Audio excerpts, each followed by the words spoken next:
जय शेवालाल सभेन तो आबा छेन के आपो समाज आरक्षण सारू लड़ रोज तक एकजूट हेताणी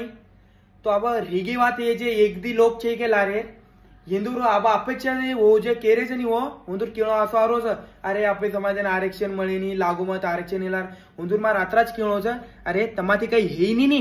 तम छेन के कई बोलोई मत आपण समाज लड़रो छ लड़े दो हुंदूर आरक्षण कई आपे आरक्षण आबा हाते मैसा आरक्षण आबा कती जाईनी आत्रा कई आपण समाज एकेगो छ पांडरो आदळ कई कमी छेचा लाखो करोड़ेर संख्याम छ आपण पब्लिक तो येती छेन के आपण आरक्षण कती जाईनी आबा आपे हातेम छ आणि रेगेवा आपे समाजेर लोकून मन दी बात केर छ अरे तम कोचो की आपे समाजन आरक्षण मळीनी अरे का मळीनी आपेर हक्केर आरक्षण छ काय हुंदूर बापेरचे आरक्षण आपेर हक्केर चू आरक्षण तो आपण जिनके आपण चक एकजूट येन नहीं चक लड़ाई रमरे आणि एमे लो एक दी लोग केरे आरक्षण मळीनी अरे तमेन कुत्रहून आत्राज केर समन तमाती हेनी नी काही जो कळरो जो लड़रो छ जो आपण समाज लड़रो हुंदून लड़े दो तमाती काही हेनी तम घरात बेसो तम बस दी कोळ बाटी खाओ सो आणि व्हिडिओ देखो की काही चालू छ आपे समाज एम कत कत मोर्चा चालू बस आत्राज देखो छ दुसरो काही हेनी तमाती बस आत्रा गेन दी शब्द संपवची जय शेवाला।